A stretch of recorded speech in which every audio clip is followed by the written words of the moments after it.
আসসালামু আলাইকুম everyone, welcome back to my channel. মেয়ে বায়না ধরলো, আম্মু আমাকে চিংড়ি মাছ রান্না করে দাও। তাই তো নিয়ে এসেছি চিংড়ি মাছের একটা খুব সহজ একটা রেসিপি। সেটা হচ্ছে মিষ্টি কুমড়ো দিয়ে চিংড়ি মাছ। এখানে একটা কড়াই নিয়ে নিয়েছি। ওই কড়াইতে আমি কিছুটা পরিমাণ তেল দিয়ে কিছু পেঁয়াজ কুচি আর চিংড়ি মাছ দিয়ে ভালো করে ভেজে নেব। আমি কিন্তু এভাবেই চিংড়ি মাছটা পেঁয়াজের সাথে ভালো করে ভেজে তারপরে রান্না করি। আপনারা কিভাবে রান্না করেন প্লিজ কমেন্ট করে জানাবেন। এখন আমি এখানে কিছুটা গুঁড়া মশলা অ্যাড করব। এখানে আমি নিয়ে নিয়েছি হলুদের গুঁড়ো, মরিচের গুঁড়ো আর সামান্য পরিমাণ লবণ। আপনারা লবণটা বুঝে শুনে তারপর দিবেন।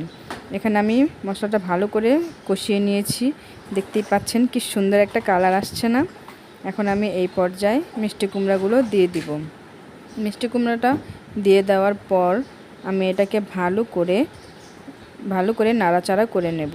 তারপর এখানে ঢাকা দিয়ে ঢেকে কিছুক্ষণের জন্য রেখে দেব। কিছুক্ষণ পর আমি ফিরে আসলাম। তারপর দেখতেই পাচ্ছেন কেমন হয়েছে। এখানে আমি একটু ঝোলের পানি অ্যাড করে দেব। আপনারা পানিটা একটু বুঝে শুনে দিবেন, আপনাদের আন্দাজ মতো আপনারা পানি দিয়ে দিবেন।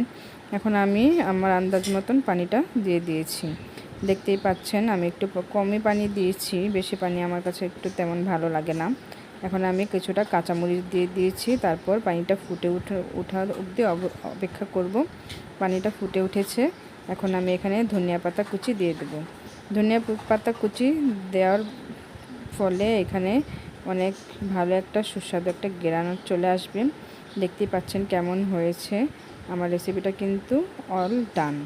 এখন আপনারা আমার এই ভিডিওটি যদি আপনাদের কাছে ভালো লেগে থাকে তাহলে প্লিজ লাইক, কমেন্ট আর শেয়ার করে দেবেন। আর সাবস্ক্রাইব করে পাশে থাকা বেল আইকনটি ক্লিক করে দেবেন। আল্লাহ হাফেজ।